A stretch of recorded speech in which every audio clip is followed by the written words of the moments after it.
아무나 지을 수 없고 아무나 도전할 수 없는 건물이 있습니다. 자칫 설계라도 잘못했다가는 인류에게 씻을 수 없는 대재앙 수준의 피해를 입히게 되죠. 그런데 유럽의 보석상자라고 불리는 루마니아가 이 위험한 건물을 한국에게 독점시켰는데요. 로마인의 언어를 사용하는 사람과 토지라는 의미를 지닌 루마니아는 동유럽과 남유럽 사이에 절묘하게 걸쳐 형성된 국가입니다. 유럽에서 12번째로 거대한 영토를 가진 루마니아는 드라큘라의 고향으로 알려져 있습니다. 흔히 흡혈귀라 부르는 드라큘라는 실존하지는 않지만 소설 드라큘라의 작가 브람 스토커가 소설에 등장시키면서 유명해졌습니다. 예전 루마니아 농부들이 귀신을 부르던 드라큘에서 따와 소설 속 주인공으로 등장시켰는데요. 드라큘라의 고향답게 루마니아는 마녀가 직업으로 인정받는 독특한 국가이기도 합니다. 현재 EU 회원국인 루마니아는 원래 북한과 같은 공산주의 노선을 걸었으나 1989년에 붕괴됐습니다. 이후 빠르게 국가 발전을 꾀했으나 기술력이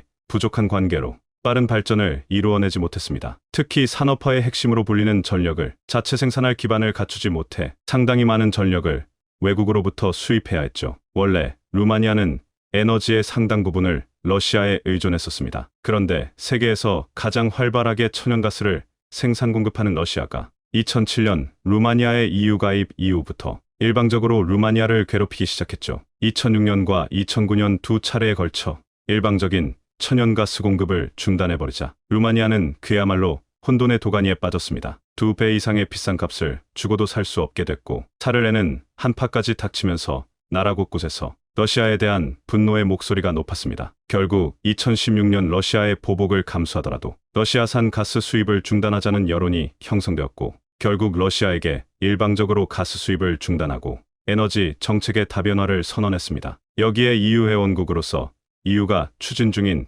탄소 감축 정책에 부합하고 외국 에너지 수입 의존도를 20% 이하로 낮추기 위해 에너지 생산량 증가를 위한 청사진을 제시했는데 그 중 핵심이 원자력 발전소입니다. 현재 루마니아에는 체르나보다 원자력 발전소 1호기와 2호기가 상업 가동 중입니다. 1996년과 2007년에 상업 가동을 시작한 이래 루마니아 전력의 상당 부분을 차지하고 있죠. 원래 루마니아에서는 1970년대부터 총 5기의 원전을 건설하겠다는 계획을 세우고 1980년에 1호기, 1982년에 2호기부터 5호기까지 건설에 착수했습니다만 1991년 재원 조달의 문제로 인해 모든 원전 건설이 중단됐습니다. 그러다 2000년 2호기 건설을 재개하고는 2007년에 준공했죠. 하지만 5호기는 건설 포기가 확정됐고 3, 4호기는 전체 공정률 15% 상태로 중단된 상태로 머물러 있습니다. 그러다 도쿄올림픽이 한창이던 지난 8월 4일 루마니아로부터 놀라운 소식이 전해졌습니다. 한국수력원자력 한수원이 루마니아로부터 700만 유로 체르나보다 원전 기동용 변압기 공급을 위한 국제경쟁 입찰에서 최종 공급사로 선정되었다는 소식이었죠. 이 소식이 전해지면서 루마니아가 국가의 미래를 건 원전 사업을 죄다 한국에 몰아주고 있다는 분석이 있었습니다. 왜냐면 2020년부터 루마니아는 논해액게츠 기자재 공급 사업과 방사능 폐기물 저장고, 타당성 평가 용역 사업, 올해는 무정전 원계통 전압안전기 공급 사업까지 원전과 관련된 굵직한 공급 사업을 죄다 한국에 몰아줬기 때문이죠. 한수원에 따르면 이번 사업은 원전의 대형 기자재를 해외로 수출하는 첫 사례로서 한수원이 사업관리 및 품질관리를 담당하고 기자재 설계 및 제작은 국내 굴지의 원전 기업인 일진전기가 맡기로 했다고 하는데요. 사실 원자력 발전소의 전력 시스템에 사용되는 주요 설비인 기동용 변압기는 상당히 높은 수준의 관리가 필요하기 때문에 부속품 등을 주기적으로 교체해줘야 합니다. 그래서 보통 최초 공급사가 지속적으로 공급하는 것이 일반적입니다. 따라서 차후에도 지속적인 기자재 공급을 통한 추가 수익을 기대할 수 있죠. 뿐만 아니라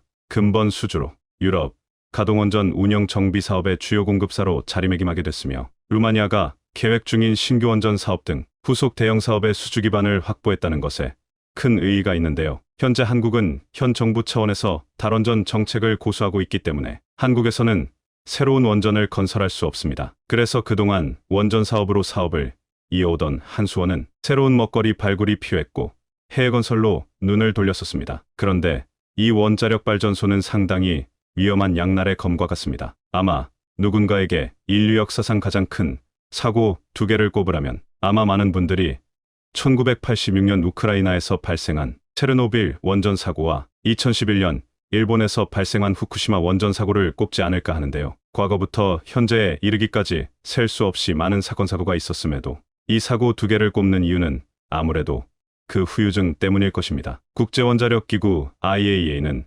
원자력 시설에서 발생한 사건의 규모를 일반인들이 쉽게 이해할 수 있도록 모든 원자력 사고에 국제원자력 사건 등급 INES를 부여합니다. 기기 고장과 같은 단순한 사고는 1등급으로 한 국가 이외의 광범위한 지역으로 방사능 피해를 주는 대량의 방사능 유출 사고는 7등급을 부여하죠. 그런데 위에서 언급한 체르노빌 원전 사고와 후쿠시마 원전 사고는 가장 높은 7등급이 부여되었습니다. 그만큼 그 방사능 피해가 막대하다는 반증인데요. IAEA에 따르면 체르노빌 사고 당시 방출된 방사능 양은 히로시마 원자폭탄의 약 400배에 달한다고 합니다. 이로 인한 인명피해 규모는 사고 27년이 지난 지금까지도 피폭 효과가 수십 년에 걸쳐서 진행되기 때문인데요. 2006년 유엔 체르노빌 포럼이 사고 20년을 맞아 발표한 자료에 따르면 이 사고로 인한 직접 사망자는 4,000명이며 그 중 50명이 사고 한 달 내 급성 방사선 증후군으로 숨졌다고 하죠. 지상 1km 높이까지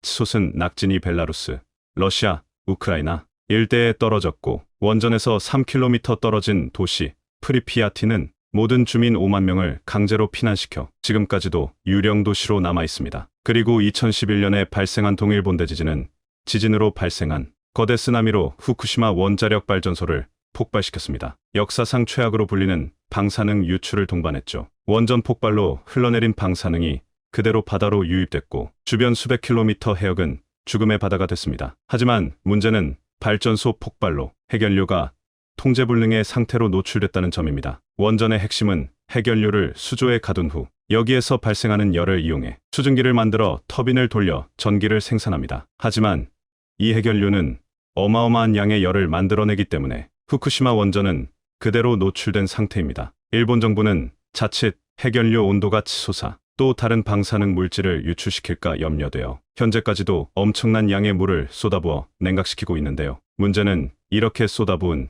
지하수는 방사능 오염수로 쌓여있는 상황이고 일본이 비용 절감 차원에서 이를 해양으로 방출하려는 결정을 내려 전 세계적인 비난을 피할 수 없게 됐죠. 세계 최초의 원자력 발전소는 1942년 11월 이탈리아 출신의 물리학자 엘리코 페르미가 만들었습니다. 카고 대학교 지하에 만든 이 원자로의 목적은 플루토늄 생산이 유일한 목적이었죠. 그리고 이는 제2차 세계대전에서 미국이 시작한 원자폭탄 제조 계획, 일명 맨해튼 프로젝트의 일부였습니다. 이 프로젝트의 최고 책임자는 원자폭탄의 아버지라 불리는 오펜하이머로 페르미가 만든 원전에서 생산된 플루토늄으로 원자폭탄을 만든 후 1945년 8월 9일에 나가사키에 투하시켰습니다. 원자폭탄의 원리는 우라늄에 중성자를 충돌시켜 핵분열 반응을 유도합니다. 일정한 조건에서 연쇄적인 핵분열 반응을 일으키면 엄청난 양의 에너지가 발생하죠. 1개의 우라늄이 완전 핵분열했을 때 나오는 에너지는 석유 1439리터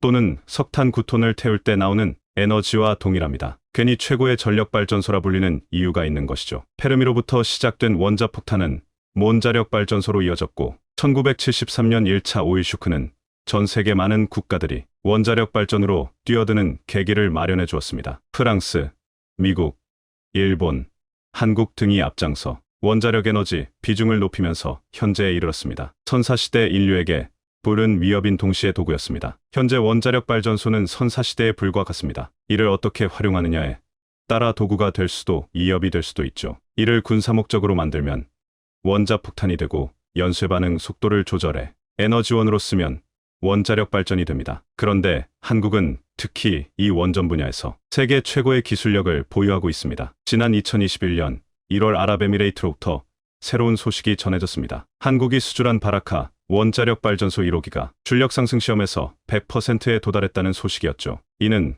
국내 업체가 국내 기술로 건설한 원전 1호기 건설 사업이 최종적으로 성공했다는 것을 의미합니다. 이 바라카 원전은 한국 원자력 기술이 1980년 단독으로 아랍에미레이트와 수교를 체결한 후 많은 교류가 있지는 않았었습니다. 하지만 2009년 아랍에미레이트가 21조 원 규모의 바라카 원전 건설을 한국에게 전부 맡기면서 급속도로 가까이지기 시작했죠. 수도 아부다비의 안정적인 전력 공급을 위한 원자력 발전소를 계획한 아랍에미레이트는 국제입자를 통해 시공사를 선정했습니다. 이 국제입자에는 가장 원전 선진국으로 몰리는 미국, 프랑스, 일본 등이 전부 참여했으나 한국은 한국전력이 컨소시움을 구성해 입찰했고 최종 선정되었습니다. 한국전력은 원전 설계 및 유지 보수를, 두산중공업은 원자로 및 증기 발생기를, 현대건설과 삼성물산은 플랜트 건설을 맡기로 했습니다. 그야말로 어벤져스로 구성해 2010년 첫 삽입에 11년 만에 상업운전을 개시했죠.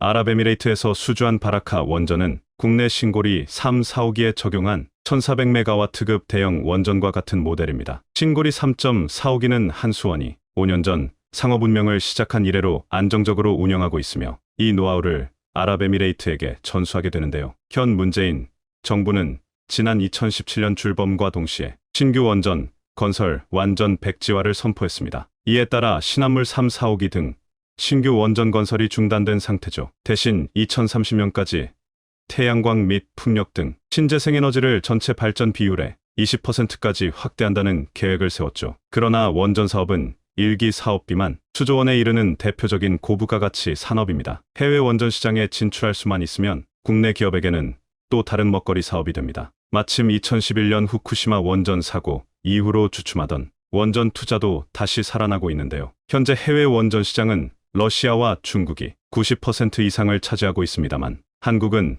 전 세계 최고의 경쟁력을 지니고 있습니다. 이 경쟁력을 바탕으로 한수원은 지난해 한전, 두산중공업, 원전 입찰 전담 조직 팀 코리아를 만들고 수주전에 뛰어들었습니다. 그리고 최근 8조 원 규모의 체코 원전 사업에 뛰어들었습니다. 한수원은 체코 원전 사업 계획이 공표된 직후부터 꾸준히 사업 수주를 위한 활동을 펼쳐왔습니다. 체코 아이스하키팀을 후원하고 봉사활동을 하는 등 저변부터 신뢰를 쌓아왔습니다. 이런 활동 덕분에 원래 수주 가능성이 높지 않았던 한국은 갑자기 가장 경쟁력 있는 입찰사가 되었죠. 원래 동유럽은 대규모 차관을 지원하는 러시아에게 원전 건설을 맡겼으나 지난 4월 체코 정부가 안보를 이유로 러시아와 중국을 신규 원전 사업 잠재 공급국에서 배제하면서 상황이 달라졌습니다. 여기에 최근 러시아가 체코전력공사 직원에게 입찰 핵심 정보를 불법 입수한 사실이 발각되면서 반러 정서가 커진 것도 결정타가 됐습니다. 그래서 현재 가장 유력한 후보는 한국 그리고 전통적인 원전 선진국인 미국,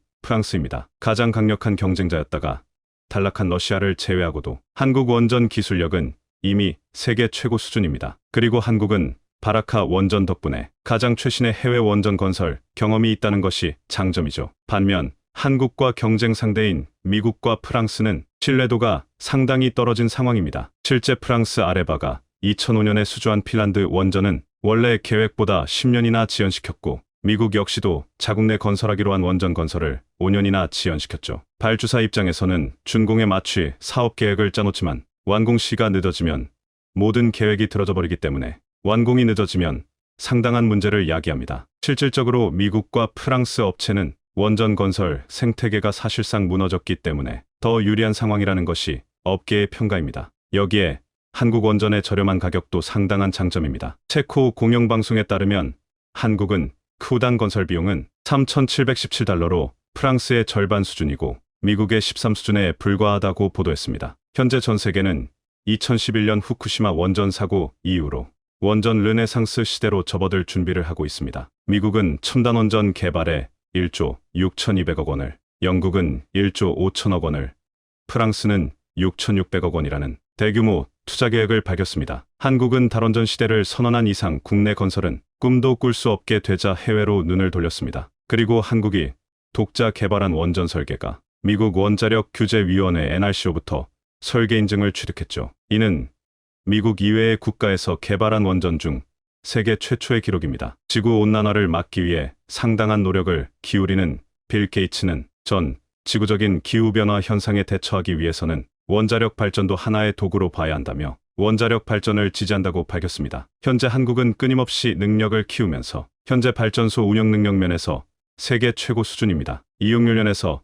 전 세계 평균 74.9%를 훨씬 뛰어넘는 93.3%를 기록하는 등 세계 최고의 안전성을 확보하고 있죠. 이렇게 한국이 또 다른 시장을 개척해 계속적인 선전을 기대합니다. 사우디에 돈을 쏟아붓고 있는 중국이 한국 때문에 분통을 터뜨리고 있어 화제입니다. 현대건설과 사우디의 50년간 쌓아온 신뢰가 깨지지 않아 중국이 노렸던 사업을 현대가 모두 싹쓸이하고 있기 때문입니다. 건설, 조선, 에너지, 자동차 모든 분야에서 나타난 현상이라 환구15 등 중국 언론들이 분통을 터뜨리기까지 했습니다. 사우디가 추진하고 있는 미래 신도시 네움 프로젝트 설명회가 아시아에서는 처음으로 서울에서 열린 바 있습니다. 도시 규모만 서울의 44배에 달하고 640조 원이 투입되는 대형 사업이라 국내 기업들의 움직임도 빨라지고 있습니다. 더 라인은 폭 200m, 높이 500m로 구성되며 사막을 가로지르는 길이 170km 구조물의 생활과 교육, 업무 공간이 모두 모여 있습니다. 그리고 수상산업도시 옥사곤, 관광도시 트로제나, 최고급 휴양지 신달라 등 4개 공간으로 구분돼 공사가 추진되고 있습니다. 그중 핵심적인 더 라인 프로젝트는 철도, 도로를 사실상 지하에 배치하고 지상은 보행자를 위한 친환경 공간으로 조성하는 것이 골자입니다. 구조체를 포함해 건축 부재의 70% 이상을 공장에서 사전 제작한 뒤 현장에서는 설치와 내외장 마감만 진행하는 모듈러 공법으로 지어집니다. 레고 조립처럼 끼워서 맞추는 개념이기 때문에 파일럿 모드를 성공적으로 지으면 건설 속도를 크게 높일 수 있습니다. 먼저 800m 모듈 3개로 구성된 2.4km 구간을 2027년까지 완공한다는 계측입니다. 이를 성공시키기 위해 사우디 네움 관계자가 대거 방한했고 모든 분야에서 한국 기업의 참여를 요청했습니다. 건설, 미디어, 교육, 헬스케어, 관광, 에너지 등 부문별 책임자가 참석해 국내 기업들과 1대1 미팅을 한 상태입니다. 한국에서는 100여 개 기업이 300개 가량의 사업을 네움에 제시했는데 네움 1단계는 2030년 완료를 목표로 하고 있습니다. 향후 4터부터 5차례에 걸쳐 순차적으로 발주가 이뤄질 전망입니다. 현재까지 국내 기업 중 네움 관련 프로젝트를 수주한 곳은 3곳입니다. 현대건설과 삼성물산이 더라인 내 핵심 이동수단이 될 터널 공사를 수주했고 한미글로벌은 8만 가구에 달하는 근로자 숙소 건설을 관리하는 등 전체적인 기획, 엔지니어링 파트너로 참여 중입니다. 네움 CEO는 이미 90여 개국에서 프로젝트에 참여하고 있으며 6만 명의 건설 인력이 내년 중 40만 명까지 늘 것이라 설명했습니다. 25년간 계속해서 이어지게 될 스토리라고 강조한 상태인데 그들은 스마트시티 관련 한국의 높은 기술력에 주목하고 있습니다. 이에 네이버랩스는 디지털 트윈을, KT는 양자 암호 관련 기술을 소개했습니다. 게다가 네움 CEO는 시속 400km 이상 달릴 수 있는 한국의 고도화된 철도 기술이 필요하다며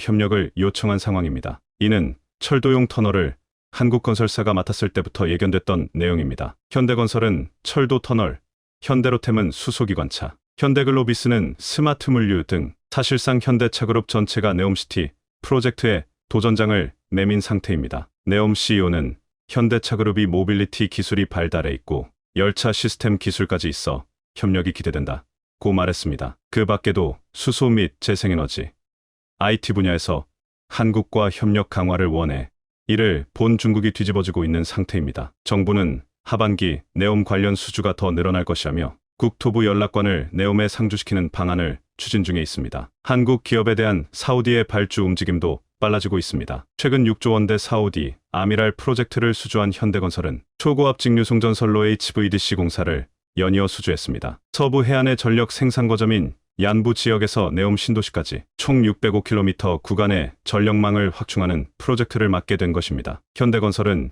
이 가운데 207km의 송전선로와 450여 개의 송전탑을 신설하는 사업을 1,800억 원에 따냈습니다. 초고압 직류 송전은 발전소에서 생산된 교류 AC 전력을 고압 직류로 변환해 목적지까지 송전하는 기술입니다. 원거리 송전에 따른 에너지 손실이 적고 특히 태양광, 해상풍력 등 신재생에너지 송전의 유리의 차세대 기술로 주목받고 있습니다. 탄소중립 전력 인프라 분야에서 현대건설의 입지가 탄탄해질 전망입니다. 현대건설은 1976년 사우디에서 첫 송전선로 공사를 착수한 이래 50여 년간 총 33건의 송전선로 프로젝트를 성공리에 완수한 바 있습니다. 하일알주프 송전선로 등 현재 수행 중인 사업을 포함하면 지구 반바퀴 길이에 해당하는 총 2만 킬로미터를 설치한 상태입니다. 이 밖에도 지난 2019년 유주베일 변전소 380피를 준공하는 한편 약 70여 개의 송전 프로젝트를 성공적으로 수행했습니다. 사업 전 과정을 일괄 수행하는 턴키 방식으로 수주함으로써 세계적인 기술력과 EPC 역량을 재입증했다는 설명입니다. 이에 앞서 지난 7월 사우디 아람코로부터 50억 달러 상당의 아미랄 프로젝트 패키지 1과 4 계약을 따내기도 했습니다. 이는 동부 주베일 지역에서 추진하는 석유화학 플랜트 건설 사업으로 그간 한국 기업이 사우디에서 수주한 것 중 최대 규모입니다. 아미랄 프로젝트 패키지 1은 혼합 크래커를 건설하는 공사로 화학산업의 쌀이라 불리는 에틸렌을 연간 165만 톤 생산할 수 있는 설비입니다. 패키지 4는 고부가 가치 화학물질을 생산하는 주요 인프라 외 기반 설비, 탱크, 출하 설비 등을 포함한 시설 건설 공사입니다. 중국 언론들은 사우디가 자신들을 버리고 한국을 선택했다며 분통을 터뜨렸습니다. 중국이 가격 경쟁력을 내세워 수주를 시도했으나 사우디가 결국 한국에 손을 들어줬다는 것입니다. 사우디는 최대 원유 수입국인 중국과 교역액을 크게 늘리는 상태였는데 그럼에도 한국을 선택하는데 주저함이 없습니다. 이는 현대건설에 대한 신뢰가 막강한 것도 영향을 주고 있습니다. 현대건설은 1975년 사우디 건설 시장에 처음 진출한 바 있습니다. 그 후 지금까지 170여 건, 232억 달러 상당의 공사를 수행해 왔습니다. 주요 송전선, 공사와 항만, 담수시설, 고속도로 건설 등이 현대건설 몫이었습니다. 지난 50여 년간 큰 갈등 없이 프로젝트를 진행했던 상황입니다. 이번에 공사를 따낸 주베일 지역은 한국과 인연이 깊습니다. 1976년 정주영 현대건설 사장의 공격적인 입찰로 유럽 업체들의 벽을 넘고 주베일 산업항 공사를 따내 중동 신화를 쓰기 시작한 상징적인 곳이기 때문입니다. 계약 총액인 9억 6천만 달러는 당시 우리나라 국가 예산의 4분의 1에 해당하는 금액입니다. 정주영 회장은 무조건 다른 나라가 제시한 공기를 6개월 단축해주겠다는 약속을 했습니다. 수주 후 현대건설이 해결해야 할 문제도 많았습니다. 입찰에 실패한 기업의 방해와 장비를 대여하는 업체의 횡포가 심해서 곤혹스러운 처지에 몰리기도 했습니다. 결국 정주영 회장은 누구도 상상 못할 계획을 세우고 이를 실행에 옮겼죠. 400톤이나 나가는 재키 89개를 비롯한 철구조물 전량을 울산 현대중공업에서 제작해 12,000km 떨어진 사우디까지 바지선으로 19차례나 오가면서 총 12만 톤의 철 구조물을 실어 나르는 대역사를 만들어 낸 것입니다. 평균 수송 물량은 약 6,000톤으로 편도 1항차당 35일 이상이 소요됐는데 그럼에도 굳은 의지로 태평양과 인도양의 거친 파도를 가르며 완성해냈습니다. 공사에 투입된 250만 명의 연인원과 장비 및 자재는 2차 대전의 노르망디 상륙작전 이래 최대 규모였다는 평가입니다. 그렇게 1981년까지 건설하겠다는 약속을 지키며 신뢰를 쌓았습니다. 그때는 가격 경쟁력과 6개월 공기 단축이 사우디의 마음을 사로잡았지만 지금은 앞선 기술력과 신뢰가 성공 요인으로 꼽히고 있습니다. 아람코와 다져온 오랜 신뢰는 사우디 정유화학 분야 굵직한 발자취를 남겼습니다. 1979년 양부 천연액화 공장 해상정박장 공사를 시작으로 프라이스 가스 처리 시설 등 석유화학 분야에서 협력을 강화하고 있습니다. 현대건설은 지난해 7월 아람코의 중장기 성장 프로젝트 남해 프로그램을 통해 EPC 부문 독점 협상 대상자로 선정돼 정식 계약을 맺기도 했습니다. 세계 유수의 건설사 중 소수의 기업만이 이 지위를 확보하고 있습니다. 이는 아람코가 발주하는 석유화학 관련 신사업 수혜 계약 및 입찰 인센티브 혜택을 받을 수 있는 내용입니다. 사우디의 대규모 발주는 현대건설의 실적마저 끌어올리고 있습니다. 현대건설의 상반기 영업이익은 3,900억 원 이상으로 전년비 14%나 증가했습니다. 네옴 러닝터널, 파나마 메트로 3호선, 폴란드 올레핀 확장 공사 등 국내외 대형 공사가 본격화됨에 따라 실적이 급증하고 있는데 수주액이 크게 늘어 향후 실적 전망도 상당히 좋은 상황입니다. 매년 영업이익이 증가해 2025년 1조 원 이상이 될 전망입니다. 상반기 연결 신규 수주는 20조 7천억 원으로 연간 수주 목표인 29조 원의 71%를 달성했습니다. 특히 사우디 아미랄 패키지 등 메가 프로젝트를 따내며 해외 수주액은 11조 4천억 원으로 전년 대비 268%나 증가한 상태입니다. 현재 주가는 3만 7천 원 부근에서 바닥을 다지고 있지만 외국인과 기관들이 슬슬 매집에 나서 양호한 흐름이 전망되고 있습니다. 현대건설은 사우디 대형 가스 플랜트 자프라이와 네옴시티 스파인 터널 등 추가 수주 가능성도 높은 상태입니다. 최근 국제유가가 반등하고 있다는 점도 사우디가 네옴시티에 자금을 더 투입할 수 있는 동력이 되고 있습니다. 사우디는 현대건설뿐 아니라 범현대가와 긴밀한 협력을 하고 있습니다. 최근 현대중공업과 사우디 측이 공동으로 투자해 설립한 엔진 합작사 마킨이 공장 착공식을 개최했습니다. 마킨은 아랍어로 힘과 강함을 의미하며 2025년부터 엔진 생산에 착수할 예정입니다. 연간 최대 생산 능력은 선박용 엔진 260대 정도로 친환경 수요에 대응하고자 이중연료 엔진 생산도 검토 중에 있습니다. 힘센엔진은 현대중공업이 독자 개발의 원천 기술을 보유하고 있는데 현재 중남미, 중동, 아시아 등 40여 개국에 수출되고 있으며 시장 점유율은 40%에 이릅니다. 막힌 공장이 들어서는 킹살만 조선산업단지에는 IMI 조선소도 위치해 있습니다. 이 또한 현대중공업이 2017년 사우디 정부와 합작해 설립된 회사로 내년 초 가동을 목표로 하고 있어 시너지가 날 전망입니다. IMI 조선소는 150만 평 면적의 중동 최대 규모로 130만 평인 현대중공업 울산 공장보다도 큰 편입니다. 최근 현대중공업 사보는 열사의 땅에서 제2의 주베일 신화를 쏜다라는 제목으로 정주영 창업자가 주베일 공사 성공을 통해 중동 신화를 만든 것처럼 조선소와 엔진 공장을 교두보 삼아 사막에서 배를 만드는 제2의 주베일 신화를 써나갈 계획이라는 포부를 밝혔습니다. 현대중공업은 IMI에 올 연말 100명 이상의 인력 파견을 준비하고 있습니다. 중국 언론은 사우디와 현대중공업의 합작사 설립이 중국을 견제하기 위한 전략 노출이라는 분석을 했습니다. 현대차 또한 사우디의 중동 지역 최초로 자동차 반제품 조립 CKD 공장을 설립하는 계획을 추진하고 있습니다. 한국 등에서 부품을 수입해 현지에서 조립하는 방식입니다. 지난해 말에는 사우디 자동차 산업 공동 육성에 관한 양해각서를 체결하기도 했습니다. 현대차그룹은 사우디 공장을 건립해 성장 가능성이 높은 중동 시장과 네옴시티 프로젝트를 모두 잡겠다는 각오를 밝혔습니다. 한국은 사우디와의 신뢰를 유지해 지속적인 수주를 하게 되길 바랍니다. 결국 독일이 한국에게 무릎을 꿇었습니다. 독일은 올해 초 노르웨이에서는 K전차와 경쟁을 벌였고 최근에는 레드백과 경쟁을 벌였습니다. 노르웨이에서는 정치적 입장을 최대한 활용해 K전차가 아닌 레오파르트 전차 수출에 성공했지만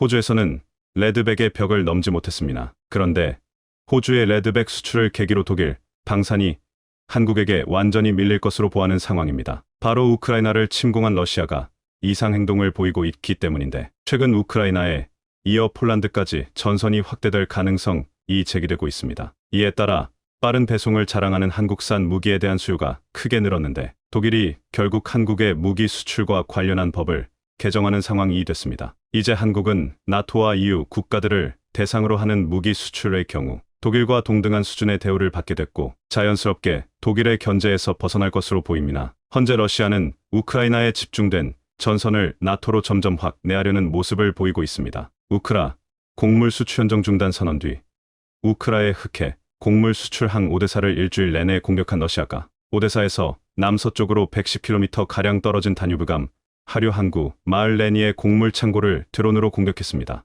이번 공격은 우크라이나와 루마니아 접경 지역인 다뉴브강 삼각주 지역에 대한 첫 공격입니다. 이와 관련 미 뉴욕타임스는 7월 24일 루마니아에서 불과 수백 떨어진 강 건너편 지역에 대한 공격이 나토 회원국인 루마니아를 위험에 빠뜨리는 한편 우크라이나의 흑해를 통한 곡물 수출의 우회로마저 차단해 우크라이나 경제를 고사시키려는 시도라고 지적했습니다. 동시에 식량을 무기로 서방 국가들의 우크라이나 지원을 포기하도록 압박하기 위해서입니다. 실제로 레니앙에 내한 공격이 있은 뒤인 24일 오후 국제곡 물가가 6.2% 오르면서 전 세계 식량 안보에 경고음이 울렸습니다. 지금까지 러시아는 나토 회원국 폴란드와 인접한 우크라이나 서부를 공격하면서도 폴란드에 근접한 지역은 공격한 적이 없습니다. 실수로라도 나토 회원국에 대한 공격이 발생하면 나토 전체가 대응하도록 되어 있기 때문입니다. 루마니아 국방부는 동맹국들과 함께 나토 동쪽 국경에 대한 경계 수위를 높인 상태라고 밝혔습니다. 러시아에서는 나뉴브강 항구에 대한 공격이 우크라이나의 경제를 파괴하고 서방의 무기 지원을 방해한다고 지지의 목소리가 나오고 있습니다. 러시아 국영 러시아 TV 대답 프로그램 진행자 올가 스카베예바는 우크라이나 해상 봉쇄 회피로를 차단하는 것이라고 말했습니다. 레니앙이 우크라이나군 보급과 곡물 수출 통로로 활용돼 왔다는 것입니다. 러시아 국영 TV 종군 기자 예프게니 포두브니는 이번 공격이 우크라이나 수상 교통의 모든 것을 파괴하는 매우 중요한 임무의 일환이라고 텔레그램에 썼습니다. 우크라이나, 루마니아, 몰도바의 국경이 교차하는 다뉴브강 삼각주 지역은 러시아가 우크라이나를 침공하기 전까지 곡물 수출항으로 거의 활용되지 않았으나 최근에는 필수 수출로가 되고 있습니다. 우크라이나는 다뉴브강 항구들을 통해 매달 200만 대 곡물을 수출해왔습니다. 우크라이나는 원한다면 나뉴브강을 통해 곡물 수출량 전체를 소화할 수 있으나 비용이 많이 드는 탓에 튀르키예와 유엔의 중재로 성립한 곡물 수출 협정으로 흑해를 통해 곡물을 수출해왔습니다. 또 다뉴브강 삼각주나 트럭과 설도를 이용한 육로 수출은 정치적 어려움도 겪고 있습니다. 동유럽 국가 농민들이 다뉴브강과 육로를 통해 수출되는 우크라이나 곡물 일부가 유럽 시장에 풀리면서 곡물 가격이 하락했다며 크게 반발하고 있기 때문입니다. 불가리아, 헝가리, 폴란드, 루마니아, 슬로바키아 5개국은 사국 농업을 보호하기 위해 우크라이나의 밀, 옥수수, 포도씨 및 해바라기씨 국내 판매를 금지해야 한다고 주장했고, 우크라이나의 육로를 통한 곡물 수주를 지원해왔던 유럽연합은 5개국이 주장한 판매 금지를 일시적으로 허용한 상황입니다. 우크라이나를 압박하겠다는 러시아의 전략이 나름 효과적인 결과를 내고 있다고 볼 수 있습니다. 러시아가 다음 목표로 노리는 곳은 폴란드로 보입니다. 벨라루스에 있는 러시아 민간 용병 기업 바그너그룹 용병들, 이 불법 이주민으로 위장해 국경을 맞댄 폴란드로 침도할 수 있다는 경고가 나오고 있기 때문입니다. 7월 29일 로이터 통신 등에 따르면 마테우시 모라비에츠키 폴란드 총리는 이날 폴란드 남부 글리비체 무기 공장을 방문해 바그너그룹 부대 약 100명이 폴란드와 리투아니아 국경에 가까운 벨라루스 서부 그로드노 근처로 이동했다고 밝혔습니다. 이어 아마도 벨라루스 국경 수비대로 위장해 불법 이민자들의 폴란드 입국을 돕거나 스스로 불법 이민자인 척하고 폴란드에 침도하려 할 것이라며 상황이 더 위험해지고 있다고 우려했습니다. 폴란드와 리투아니아 국경에서 각각 15km, 30km밖에 떨어져 있지 않은 그로드노는 양국 사이의 길이 96km 육로인 수바우키 회랑 회랑과노 가깝습니다. 수바우키 회랑은 발트해 연안 러시아 영토 칼리닝그라드와 벨라루스를 연결하면서 동시에 발트 3국과 다른 유럽연합 국가를 잇는 유일한 육상 통로입니다. 러시아가 이곳을 장악하면 발트 3국과 나토의 다른 회원국을 사실상 분리할 수 있는 요충지로 꼽힙니다. 폴란드는 바그너그룹 용병들의 이 가는 움직임을 정규 및 비정규전과 사이비전을 결합한 하이브리드 공격으로 보고 리투아니아, 라트비아와 함께 벨라루스 방면 국경 폐쇄를 검토하고 있습니다. 마리우시 카민스키 폴란드 내무장관은 27일 국경 폐쇄 가능성에 대해 리투아니아, 라트비아와 험해 중이다. 바그너그룹이 나토와 EU 국경에서 신박한 일을 벌인다면 벨라루스의 완전한 고립을 뜻하는 조처를 결의할 가능성을 배제할 수 없다고 말했습니다. 푸틴 러시아 대통령은 이날 상트페테르부르에서 열린 러시아 아프리카 정상회의 후 기자회견에서 러시아와 나토의 직접 충돌 가능성에 대해 우리는 어떤 시나리오에도 항상 준비돼 있다. 그러나 아무도 충돌을 원하지 않는다고 말했습니다. 그러나 이 말을 고지고대로 믿는 사람은 없을 것입니다. 이런 가운데 폴란드가 벨라루스에서 군용기가 영공을 침범해 넘어왔다고 비판하며 이에 맞서 동부 국경 지역 일대의 병력을 추가로 급파했다고 밝혔습니다. 이를 폴란드 국방부는 홈페이지를 통해 군 지휘부 상황 분석 결과 2023년 8월 1일 국경지대에서 훈련 중이던 벨라루스 헬기 2대가 폴란드 영공을 침범한 것으로 확인됐다고 밝혔습니다. 이어 벨라루스 측은 앞서 폴란드 측에 훈련 사실을 알린 바 있다고 설명했습니다. 다만 폴란드 국방부는 영공 침범은 비아워비에자 삼림지대에서 매우 낮은 고도로 발생해 레이더 시스템으로 감지하기 어려웠다. 아침 발표에서 레이더 시스템이 영공 침범을 기록하지 않았다고 밝힌 이유라고 덧붙였습니다. 앞서 폴란드 동부 도시 비아워비에자 일대 주민들은 SNS를 통해 벨라루스의 국경 침범을 주장하는 글을 올렸습니다. 폴란드군은 당일 아침 이러한 내용을 부인했다가 국방부 발표를 통해 뒤늦게 벨라루스의 영공 침범을 공식화했습니다. 비아워비에자 삼림지대는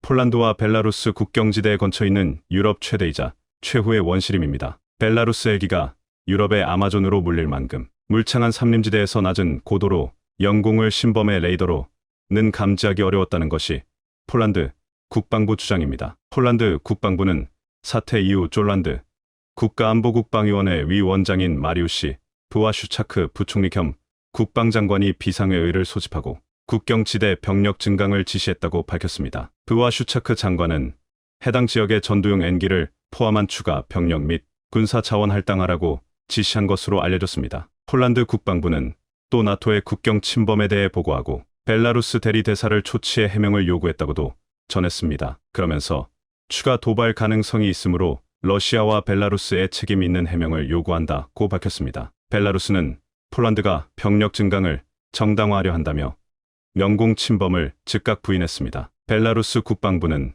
텔레그램을 통해 폴란드의 주장은 억지다. 국경지대, 군, 병력 및 수단 증강을 위한 정당화 수단이라며 폴란드가 해외의 주인님들과 험의 후마를 바꿨다고 비난했습니다. 벨라루스 국방부는 폴란드가 아침에는 레이더에 기록된 영공 침범은 없다고 국민을 안심시켜놓고 해외의 주인님들과 3회 후 저녁 무렵에는 매우 낮은 고도에서 국경을 넘어 감지 레이더에 감지되지 않았다고 말을 바꿨다고 주장했습니다. 이어 할머니 한 분이 말씀하셨다는 식이다. 폴란드의 객관적 자료로 확인되지 않은 주장이라고 선을 그었습니다. 이와 관련해 미국 CNN 방송은 바그너 그룹이 흐로드나에서 정확히 무엇을 하고 있는지는 불분명하다면서도 수바오키 회랑 근처에 러시아의 연합군을 배치하는 것은 나토와 EU 회원국을 뒤흔들 수 있는 전선의 확대를 의미한다고 분석했습니다. 루카셴코 벨라루스 대통령은 폴란드는 우리가 바그너 용병들을 붙잡고 있기를 기도해야 한다며 우리가 없었다면 그들은 빠져나와 세슈프와 바르샤바를 박살냈을 것이라고 경고하기도 했습니다. 그러면서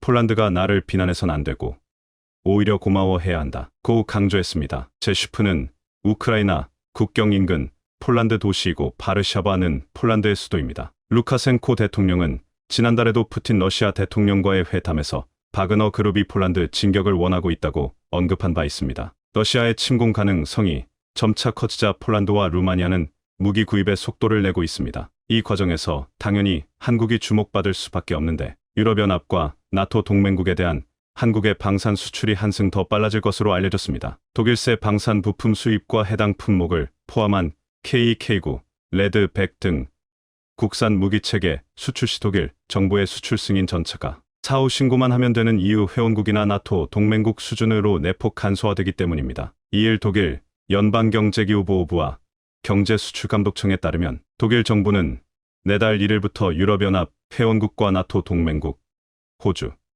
뉴질랜드, 스위스, 일본 등 준나토국, 한국 등 긴밀한 파트너국에 대한 방산물자 등에 대한 수출 승인, 절차 간소화할 예정이라고 밝혔습니다. 이를 위해 기존과 같이 개벌 사례별로 수출 승인 결정을 하기보다는 일반 법령으로 묶어 신속히 결정이 가능하도록 할 계획입니다. 스벤 기골트 독일 경제기후보호부 차관은 이번 새로운 규정을 통해 동맹과 가치 파트너국들은 신속하고 복잡하지 않게 방산물자를 인도받을 수 있을 것이라며 반면 제3국에 대한 수출은 계속해서 개별 사안 검토 방식을 우선하여 면밀히 진행할 것이라고 말했습니다. 우리나라는 그동안 독일제 밤산 부품 수입과 해당 품목을 포함한 무기체계 수출 시 3개월여에 걸쳐 독일 정부의 엄격한 심사를 거쳐 수출 승인을 받아야 했습니다. 이에 더해 최근에는 우크라이나 전쟁으로 독일 정부에 신청한 뒤 통상 6터부터 12개월이 지난 후에야 승인받을 수 있어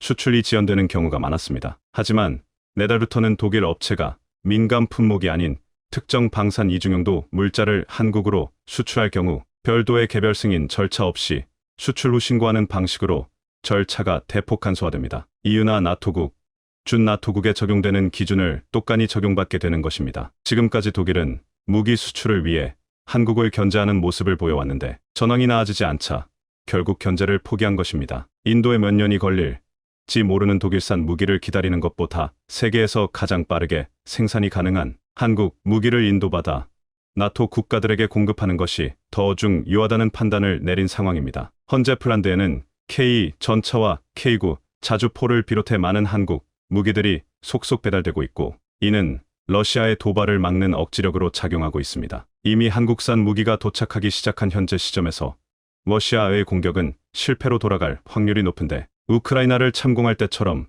무모한 행동에 나설지 관심이 모아지는 상황입니다. 중국 경제가 리오프닝, 경제활동 재개 조치 이후에도 살아나지 못하고 있습니다. 최근 발표되는 경제지표 모두 예상보다 저조해 천안문 티안안men 사태 이후 최악의 경기 불황을 겪고 있다는 평가가 나옵니다. 최근 발표된 중국 경제지표를 보면 경제 3대 동력으로 꼽히는 투자와 소비, 수출이 모두 부진합니다. 2분기 GDP 성장률도 기대에 크게 못 미쳤고 소비자 물가 및 생산자 물가 상승률이 모두 저조해 디플레이션 우려까지 제기되고 있습니다. 영국 이코노미스트는 실제로 중국 국민이 느끼는 경제 상황은 국가 발표보다도 더 심각하다고 지적했는데요. 게리 제퍼슨 미국 브랜디스대 경제학과 교수는 현재가 지난 40년간 가장 심각하다며 천안문 사태 때는 중국이 벗어나는데 약 3년이 걸렸지만 현재는 얼마나 걸릴지 감이 잡히지 않는다고 지적했습니다. 영국 파이낸셜 타임스 FT는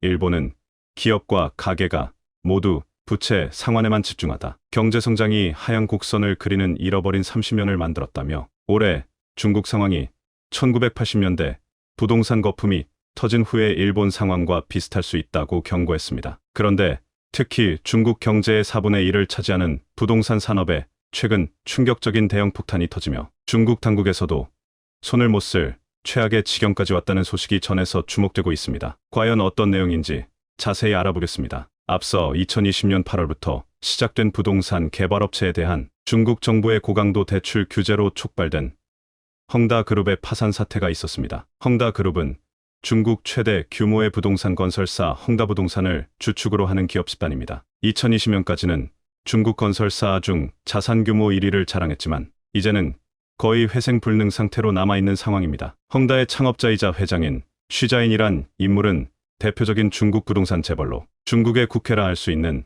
중국인민정치협상회에서 재계 대표로 선임되기도 했었습니다. 한때 마윈을 제치고 중국 1위의 부자로 등극하며 중국 기업인의 대표로 불렸습니다. 아시아 부호순위 2위까지 오르며 승승장구하던 그는 현재는 부와 명예를 모두 잃는 굴욕을 겪은 대표적인 인물이 됐습니다. 중국 재계 대표에서 한순간에 몰락한 대표적 인물로 전락한 것입니다. 올해 초 블룸버그 억만장자 지수에 따르면 쉬 회장의 자산은 약 30억 달러, 3조 8천억 원로 집계됐습니다. 이는 아시아 부호순위 2위까지 올랐던 지난 2017년의 자산 규모 420억 달러 약 55조 원보다 무려 93%나 급감한 수준입니다. 더 최악인 것은 지금 남아있는 자산도 곧 사라질 위기에 처해 있는 것인데요. 2020년 8월부터 중국 당국 주택가격 상승 등 부동산 법을 우려해 부동산 개발업체의 부채 비율에 따라 대출 규모를 제한하는 등의 규제 정책을 연이어 내놨습니다. 정부의 대출 규제로 헝다의 자금줄이 막혔고 헝다는 2021년 12월 달러 채권 이자를 갚지 못하면서 공식적으로 채무불이행, 디폴트 상태에 빠졌습니다. 이후 중국 당국이 개입해 헝다의 구조조정을 지휘했으나 제로 코로나 등에 따른 중국 경기 둔화와 주택시장 침체로 상황은 나아지지 않았는데요. 헝다는 지난해 말까지 1조 9,700억 위안, 한화로 약 370조 원에 대한 채무조정안을 홍콩 증권거래소에 제출하기로 했으나 이를 이행하지 않았고 홍콩에서 파산 소송에 직면할 위기에 놓였습니다. 홍콩 거래소에 상장된 헝다는 지난해 3월부터 현재까지 거래가 중지된 상태입니다. 헝다는 지난 4월 홍콩 증권거래소에 부채 중 일부인 약 25조 원 규모의 역외 부채를 해결하기 위한 구조조정안을 발표했지만 덩치가 더 큰 역내 채권 문제도 있어 그마저도 완전한 해결까지는 더 많은 시간이 걸릴 것으로 보이고 있습니다. 중국 정부도 부동산 부문 재정비를 위한 구조조정에 나섰지만 여전히 정상화까지는 갈 길이 먼 상태입니다. 특히 빌려준 돈을 장기간 받을 수 없게 된 외국인 투자자들의 시름이 깊어지고 있습니다. 헝다그룹은 세계에서 가장 빚이 많은 부동산 개발회사입니다. 부채가 자그마치 370조 원에 달하고 2021년 말부터 채무불이행 상태가 이어지고 있습니다. 그동안 해외 투자자들은 헝다그룹의 빚 독촉을 해왔지만 효과가 없었습니다. 영국 경제 전문 매체 이코노미스트는 헝다가 발생시킨 부동산 위기는 모두에게 재앙을 초래했다고 진단했습니다. 그런데 최근 대형 폭탄 수준의 충격적인 보고서가 또 나오며 상황이 급속도로 악화되고 있습니다. 파산 위기에 몰린 중국의 부동산 대기업 헝다그룹이 최근 재무보고서를 발표했는데 2년간 약 142조 원이라는 천문학적인 적자를 낸 것으로 드러나 중국 전체에 충격을 주고 있습니다. 그동안 디폴트, 코로나 사태로 미뤄졌던 2년치 실적 보고서가 뒤늦게 나왔는데 그야말로 내용이 참담한 수준으로 앞서 발표했던 구조조정안도 소용없게 될 전망입니다. 17일 로이터 등 주요 외신에 따르면 헝다그룹은 전날 홍콩 증권거래소에 2021년과 2022년 실적 보고서를 한 번에 제출했습니다. 해당 재무보고서에 따르면 지난 2년간 누적 8,120억 위안의 순손실을 기록했다고 밝혀 시장에 충격을 안겼습니다. 물론 이 때문에 총 부채도 늘었습니다. 2021년 말 기준 부채가 약 370조 원이었는데 2022년 말 기준으로 430조 원으로 1년 만에 총 부채도 60조 원이나 늘어나며 두도 위험이 더 커졌습니다. 헝다그룹이 그동안 다양한 자회사를 매각했지만 여전히 부채 상환에 어려움을 겪고 있다는 신호인데요. 이번에 헝다의 자회사인 헝다 시안유안공사도 채권자에 의해 파산 신청되면서 연수의 부도가 예상됩니다. 왜냐하면 헝다그룹은 자회사가 파산 위기에 몰렸지만 구제 의지나 여력이 사실상 없기 때문입니다. 2년간 순손실이 142조 원인데 자회사를 신경 쓸 여력이 1도 없는 것이죠. 지난해 3월부터 홍콩 증권거래소에서 거래가 중지된 헝다는 올해 9월 20일까지 거래소 요구 조건을 충족하지 못하면 상장 폐지 대상이 됩니다. AFP 통신은 이번 사태를 분석하며 중국 부동산 시장은 여전히 혼란에 빠져 있다고 지적했습니다. 헝다그룹을 포함한 중국의 부동산 건설사들은 주택 프로젝트를 완공하지 못해 선분양자들의 시위와 모기지주택담보대출 불매운동이 촉발되기도 했습니다. 그런데 설상가상으로 헝다 다음으로 큰 부동산 그룹인 완다가 유동성 위기에 빠졌다는 소식도 등장했습니다. 왕젤린 회장이 이끄는 완다그룹은 부동산과 호텔, 테마파크, 영화관 등을 경영 중입니다. 1988년 다롄에서 설립된 이후 대기업으로 성장했지만 최근 10년간 막대한 채무를 동반한 무리한 사업 확장으로 유동성 위기에 직면한 것입니다. 지난 18일 블룸버그 통신에 따르면 완다그룹 핵심 계열사인 다레만다 상업관리 집단은 만기가 다가오는 채권 4억 달러를 메꿀 자금이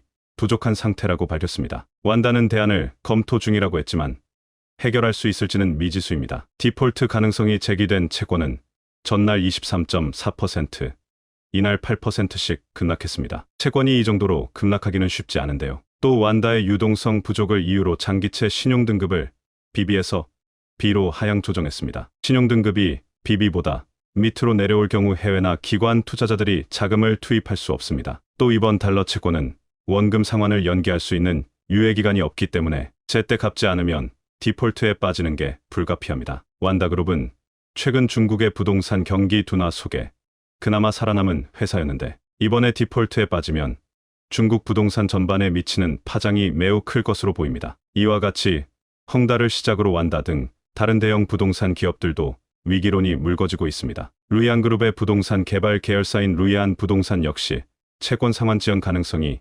예고되면서 전날 달러 채권 가격이 급락했습니다. 국유기업인 중국생명보험 계열의 부동산 개발업체 위안양그룹마저 상환 여부가 상당히 불확실하다며 이안화 채권의 거래를 중단했습니다. 블룸버그는 이들 모두 2년 이상 중국 경제를 짓누른 부채 위기를 헤쳐나갈 수 있는 몇 안 되는 부동산 개발 기업으로 꼽히던 곳이라며 최근 채권 가격의 변동은 중국 부동산 부문이 더욱 광범위한 문제에 직면했다는 점을 강조하는 것이라고 분석했습니다. 부동산 개발 업체들의 연쇄 디폴트가 현실화할 경우 중국 부동산 시장은 당국이 아무리 손을 쓴다고 하더라도 회복이 불가능한 수준에 이를 것으로 전망됩니다. 사실상 헝다의 경우 이미 자본 잠식 상태 수준으로 죽은 기업인데 조금이라도 시간을 벌기 위해 중국 정부에서 호흡기를 강제로 붙여놓고 있지만 폭탄 터지기 일보 직전의 상황인 것입니다. 이와 같이 중국 GDP의 25%가량 약 5,700조 원을 부동산이 차지하고 있는 만큼 부동산이 망가지면 중국 경제는 당연히 흔들릴 수밖에 없습니다. 중국 경제는 디플레이션 우려까지 나오면서 성장세가 둔화되고 있는 상황으로 부동산을 다시 부양하기 위해 중국 정부에서는 규제 완화 등의 정책을 펴고 있지만 이미 고금리 기조인 상황에서 이런 정책들이 얼마나 실효성이 있을지 의문입니다. 헝다그룹, 완다그룹 디폴트 사태 파장이 워낙 크기 때문에 이 사태를 막기에는 역부족인 상황으로 전망됩니다. 만약 이 사태가 진화되지 못한다면 중국 경제 전체가 그야말로 무너질 수 있는 위기를 맞게 되는 것인데요. 앞으로 이 사태가 어떻게 수습될지 귀추가 주목됩니다.